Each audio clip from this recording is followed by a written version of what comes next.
मेरे प्यारे देशवासियों, नमस्कार। आज पूरा देश आतंकवाद के खिलाफ एकजुट है, आक्रोश से भरा हुआ है, संकल्पबद्ध है। आज हर भारतीय का यही संकल्प है, हमें आतंकवाद को खत्म करना ही है। साथियों, ऑपरेशन सिंदूर के दौरान हमारी सेनाओं ने जो पराक्रम दिखाया है, उसने हर हिंदुस्तानी का सिर ऊंचा कर दिया है। जिस प्रिसीजन के साथ, जिस सटीकता के साथ हमारी सेनाओं ने सीमा पार के आतंकवादी ठिकानों को ध्वस्त किया, वो अद्भुत है। ऑपरेशन सिंदूर ने दुनिया भर में आतंक के खिलाफ लड़ाई को नया विश्वास और उत्साह दिया है। साथियों, ऑपरेशन सिंदूर सिर्फ एक सैन्य मिशन नहीं है, ये हमारे संकल्प, साहस और बदलते भारत की तस्वीर है। और इस तस्वीर ने पूरे देश को देशभक्ति के भावों से भर दिया है, तिरंगे में रंग दिया है। आपने देखा होगा, देश के कई शहरों में, गांवों में, छोटे छोटे कस्बों में तिरंगा यात्राएं निकाली गई। हजारों लोग हाथों में तिरंगा लेकर देश की सेना, उसके प्रति वंदन अभिनंदन करने निकल पड़े। कितने ही शहरों में सिविल डिफेंस वॉलेंटियर बनने के लिए बड़ी संख्या में युवा एकजुट हो गए। और हमने देखा, चंडीगढ़ के वीडियो तो काफी वायरल हुए थे। सोशल मीडिया पर कविताएं लिखी जा रही थी, संकल्प गीत गाए जा रहे थे, छोटे छोटे बच्चे पेंटिंग्स बना रहे थे जिनमें बड़े संदेश छुपे थे। मैं अभी 3 दिन पहले बीकानेर गया था। वहां बच्चों ने मुझे ऐसी ही एक पेंटिंग भेंट की थी। ऑपरेशन सिंदूर ने देश के लोगों को इतना प्रभावित किया है कि कई परिवारों ने इसे अपने जीवन का हिस्सा बना लिया है। बिहार के कटिहार में, यूपी के कुशीनगर में और भी कई शहरों में उस दौरान जन्म लेने वाले बच्चों का नाम सिंदूर रखा गया है। साथियों, हमारे जवानों ने आतंक के अड्डों को तबाह किया।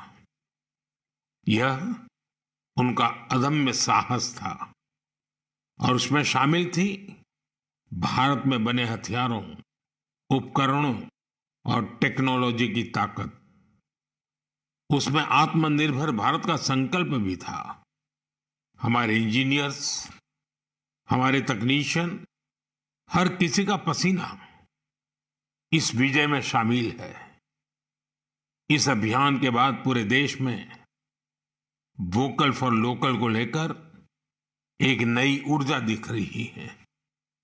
कई बातें मन को छू जाती है। एक माँ बाप ने कहा, अब हम अपने बच्चों के लिए सिर्फ भारत में बने खिलौने ही लेंगे। देशभक्ति की शुरुआत बचपन से होगी। कुछ परिवारों ने शपथ ली है, हम अपनी अगली छुट्टियां देश के किसी खूबसूरत जगह में ही बिताएंगे। कई युवाओं ने मेड इन इंडिया का संकल्प लिया है, वो देश में ही शादी करेंगे। किसी ने यह भी कहा है, अब जो भी गिफ्ट देंगे वह किसी भारतीय शिल्पकार के हाथों से बना होगा। साथियों, यही तो है भारत की असली ताकत, जन मन का जुड़ाव, जन भागीदारी। मैं आप सबसे भी आग्रह करता हूं, आइए इस अवसर पर एक संकल्प लें। हम अपने जीवन में जहां भी संभव हो देश में बनी चीजों को प्राथमिकता देंगे।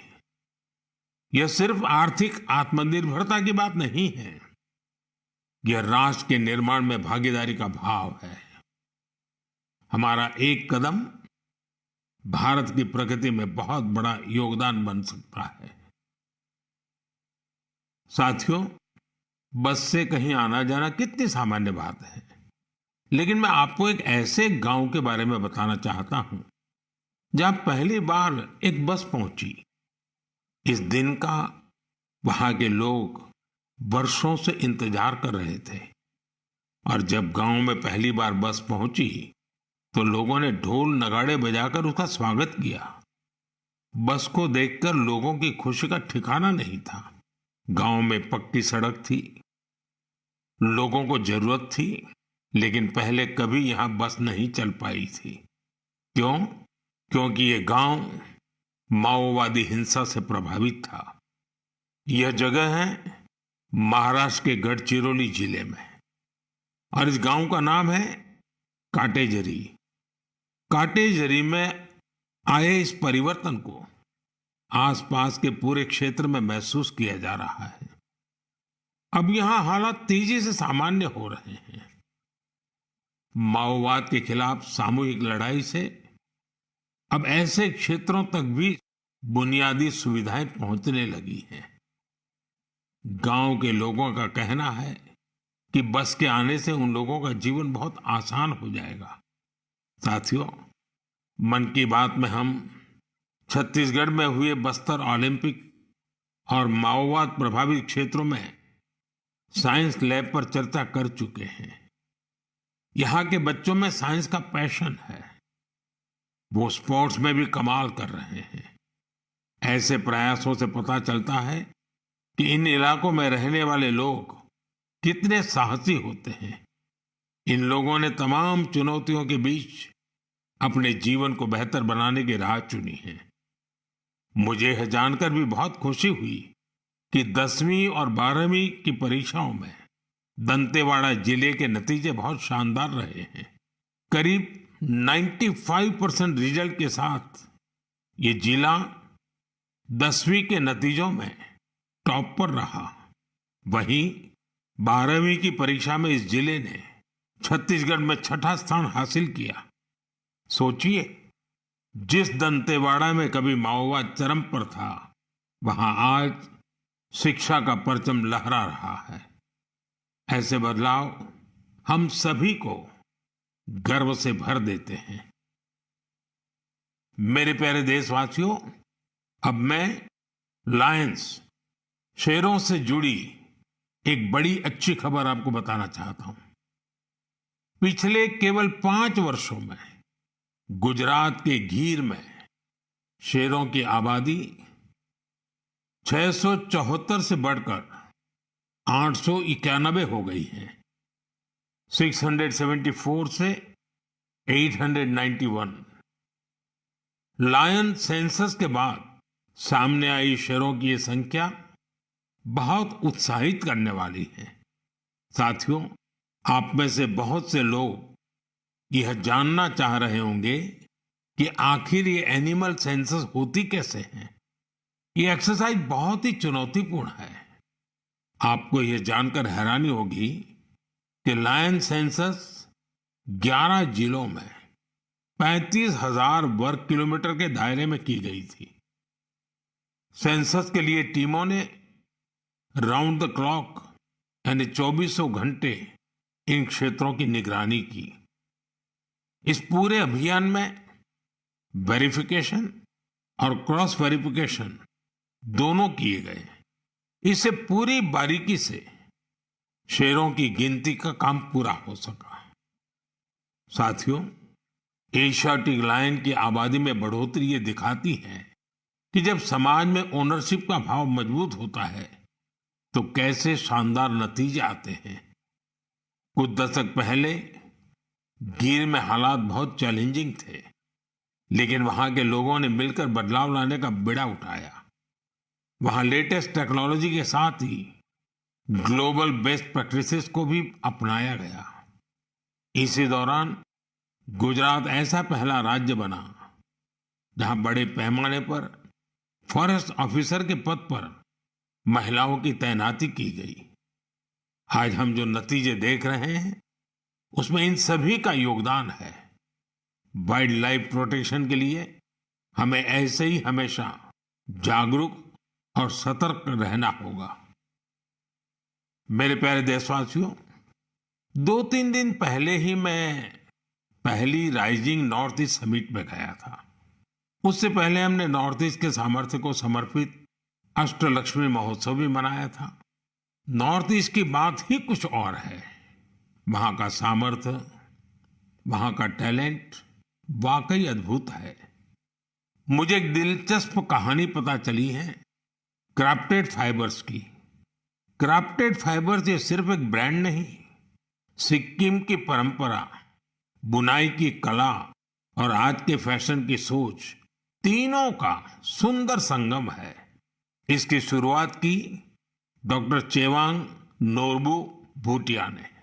पैसे से वो वेटरनरी डॉक्टर है और दिल से सिक्किम की संस्कृति के सच्चे ब्रांड एम्बेसडर। उन्होंने सोचा क्यों न बुनाई को एक नया आयाम दिया जाए और इसी सोच से जन्म हुआ क्राफ्टेड फाइबर का। उन्होंने पारंपरिक बुनाई को मॉडर्न फैशन से जोड़ा और इसे बनाया एक सोशल एंटरप्राइज।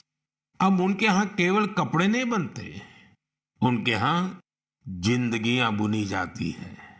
वे लोकल लोगों को स्किल ट्रेनिंग देते हैं, उन्हें आत्मनिर्भर बनाते हैं। गांवों के बुनकर, पशुपालक और सेल्फ हेल्प ग्रुप्स, इन सबको जोड़कर डॉक्टर भूटिया ने रोजगार के नए रास्ते बनाए हैं। आज स्थानीय महिलाएं और कारीगर अपने हुनर से अच्छी कमाई कर रहे हैं। क्राफ्टेड फाइबर्स के शॉल, स्टॉल, दस्ताने, मोजे सब लोकल हैंडलूम से बने होते हैं। इसमें जो ऊन का इस्तेमाल होता है वो सिक्किम के खरगोशों और भेड़ों से आता है। रंग भी पूरी तरह प्राकृतिक होते हैं, कोई केमिकल नहीं, सिर्फ प्रकृति की रंगत। डॉक्टर भूटिया ने सिक्किम की पारंपरिक बुनाई और संस्कृति को एक नई पहचान दी है। डॉक्टर भूटिया का काम हमें सिखाता है कि जब परंपरा को पैशन से जोड़ा जाए तो वो दुनिया को कितना लुभा सकती है। मेरे प्यारे देशवासियों, आज मैं आपको एक ऐसे शानदार व्यक्ति के बारे में बताना चाहता हूं जो एक कलाकार भी हैं और जीती जागती प्रेरणा भी है। नाम है जीवन जोशी। उम्र 65 साल। अब सोचिए, जिनके नाम में ही जीवन हो वो कितनी जीवंतता से भरे होंगे। जीवन जी उत्तराखंड के हल्द्वानी में रहते हैं। बचपन में पोलियो ने उनके पैरों की ताकत छीन ली थी, लेकिन पोलियो उनके हौसलों को नहीं छीन पाया। उनके चलने की रफ्तार भले ही कुछ धीमी हो गई, लेकिन उनका मन कल्पना की हर उड़ान उड़ता रहा। इसी उड़ान में जीवन जी ने एक अनोखी कला को जन्म दिया। नाम रखा बगेट। इसमें वो चीड़ के पेड़ों से गिरने वाली सूखी छाल से सुंदर कलाकृतियां बनाते हैं। वो छाल जिसे लोग आमतौर पर बेकार समझते हैं, जीवन जी के हाथों में आते ही धरोहर बन जाती है। उनकी हर रचना में उत्तराखंड की मिट्टी की खुशबू होती है। कभी पहाड़ों के लोक वाद्य यंत्र, तो कभी लगता है जैसे पहाड़ों की आत्मा उस लकड़ी में समा गई हो। जीवन जी का काम सिर्फ कला नहीं, एक साधना है। उन्होंने इस कला में अपना पूरा जीवन समर्पित कर दिया है। जीवन जोशी जैसे कलाकार हमें याद दिलाते हैं कि परिस्थितियां चाहे जैसी भी हो, अगर इरादा मजबूत हो तो नामुमकिन कुछ नहीं। उनका नाम जीवन है और उन्होंने सच में दिखा दिया कि जीवन जीना क्या होता है। मेरे प्यारे देशवासियों, आज कई ऐसी महिलाएं हैं जो खेतों के साथ ही अब आसमान की ऊंचाइयों पर काम कर रही हैं। जी हाँ, आपने सही सुना।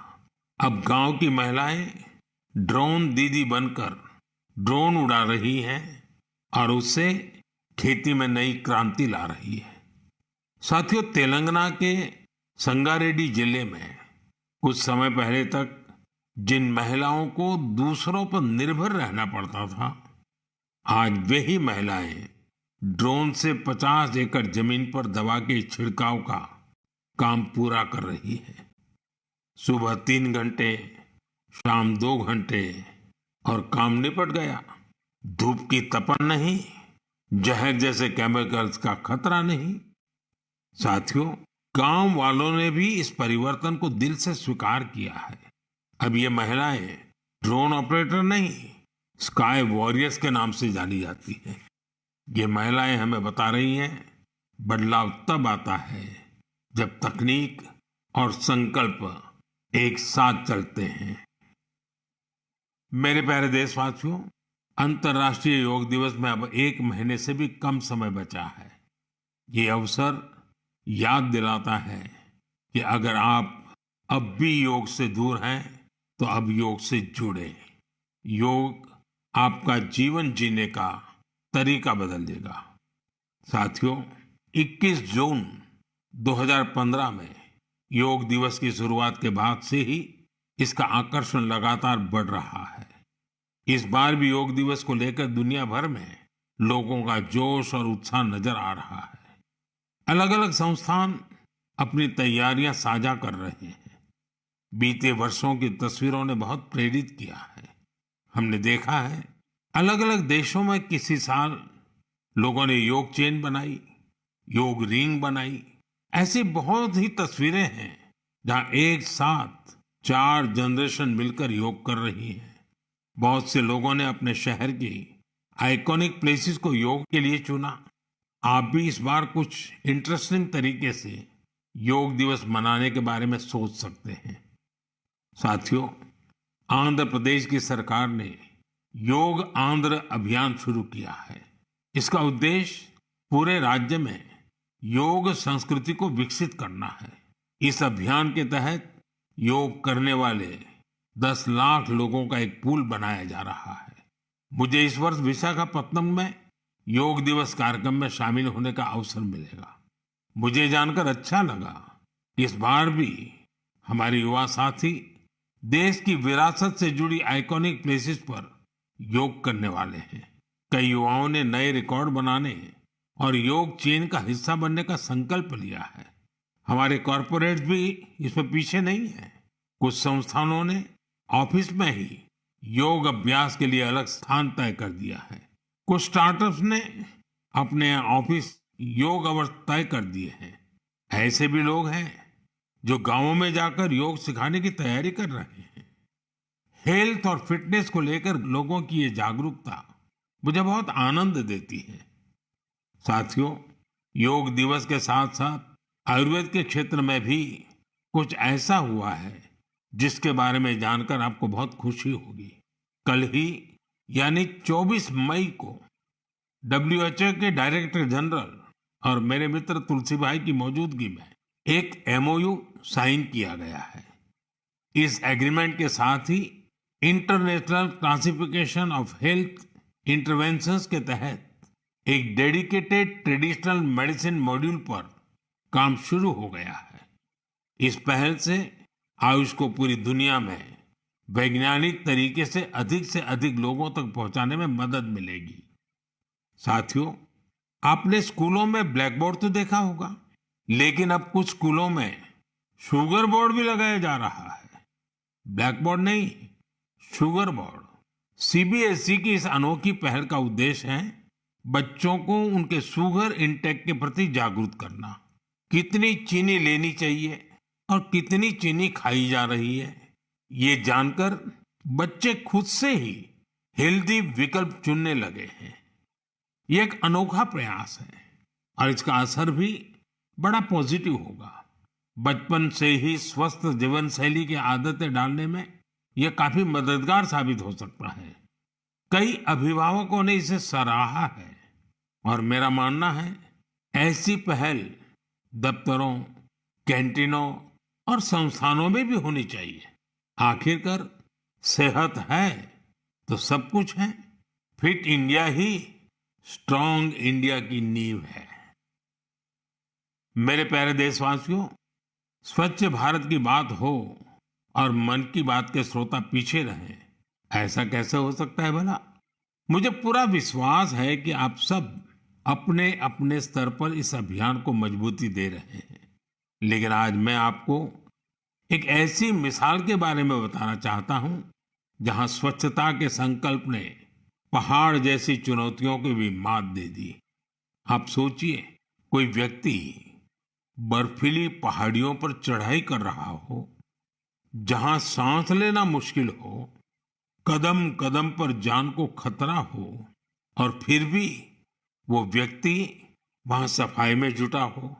ऐसा ही कुछ किया है हमारी आईटीबीपी की टीमों के सदस्यों ने। ये टीम माउंट मकालू जैसे विश्व की सबसे कठिन चोटी पर चढ़ाई के लिए गई थी।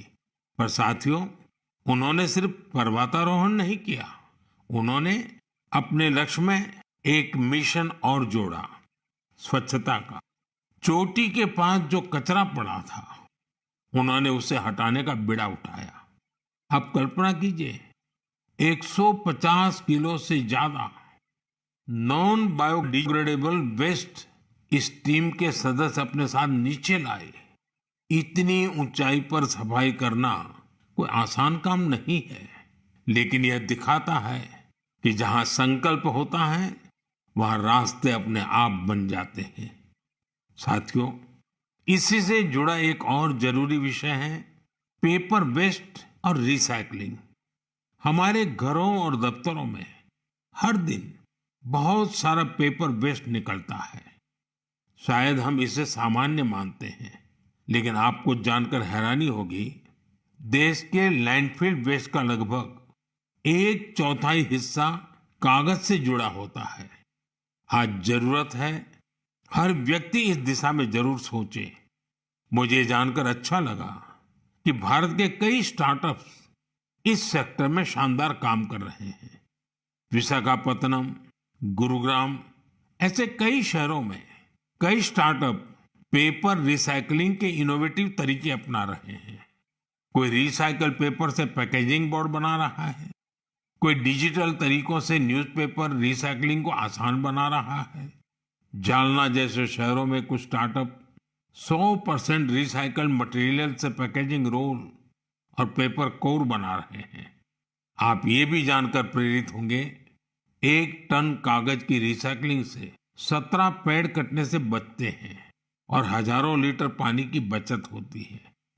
अब सोचिए, जब पर्वतारोही इतने कठिन हालत में कचरा वापस ला सकते हैं, तो हमें भी अपने घर या दफ्तर में पेपर को अलग करके रिसाइकलिंग में अपना योगदान जरूर देना चाहिए।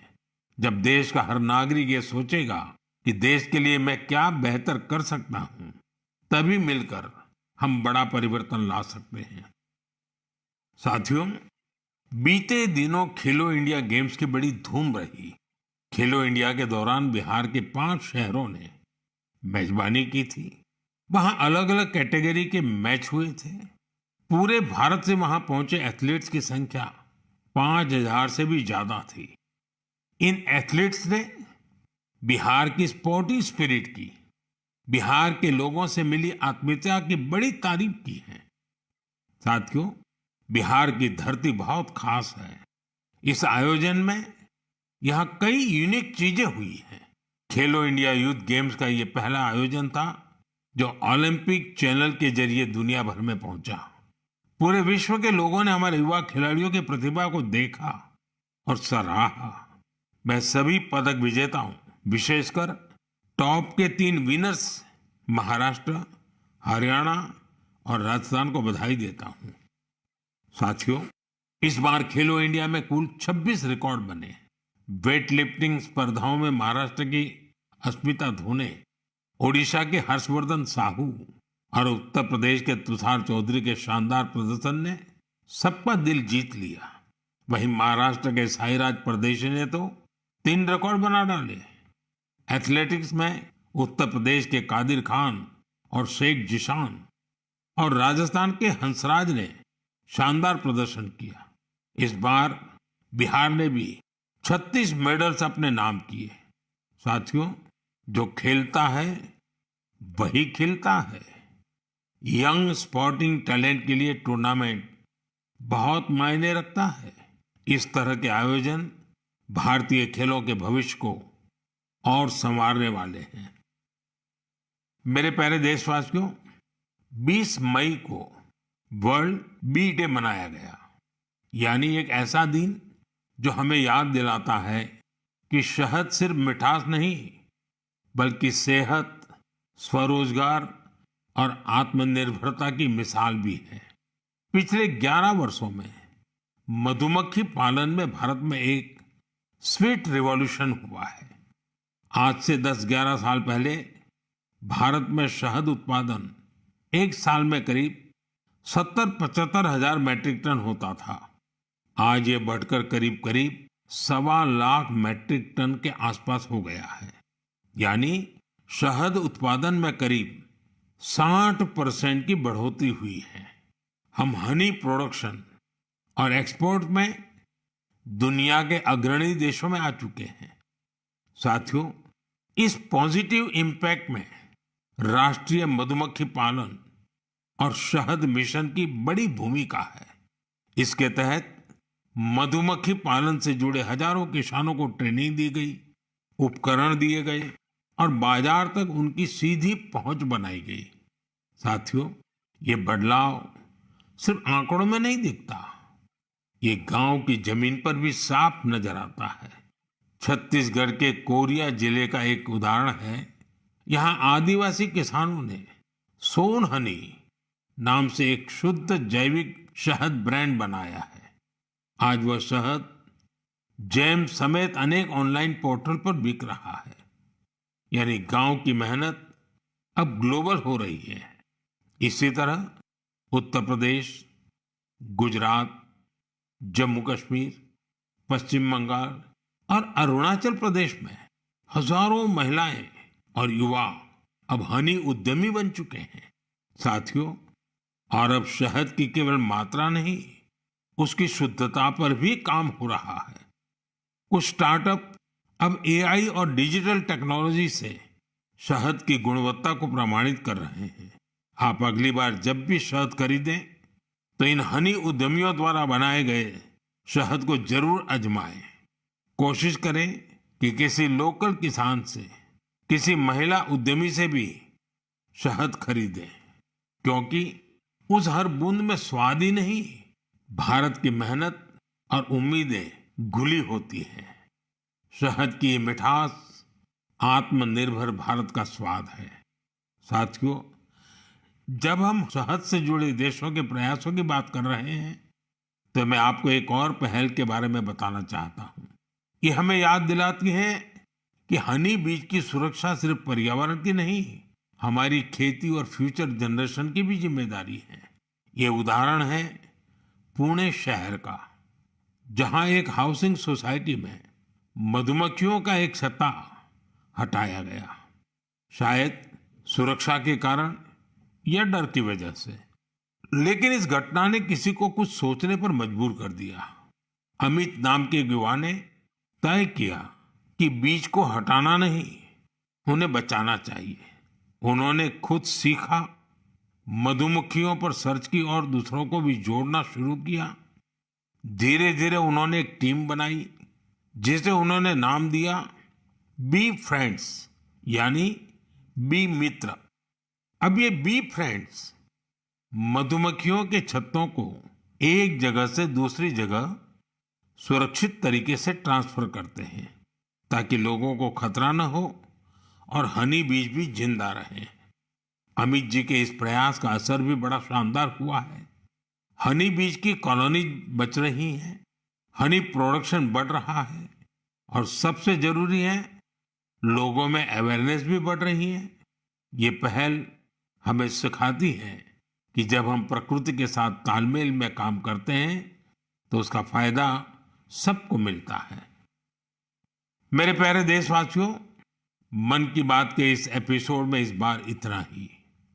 आप इसी तरह देश के लोगों की उपलब्धियों को, समाज के लिए उनके प्रयासों को मुझे भेजते रहिए।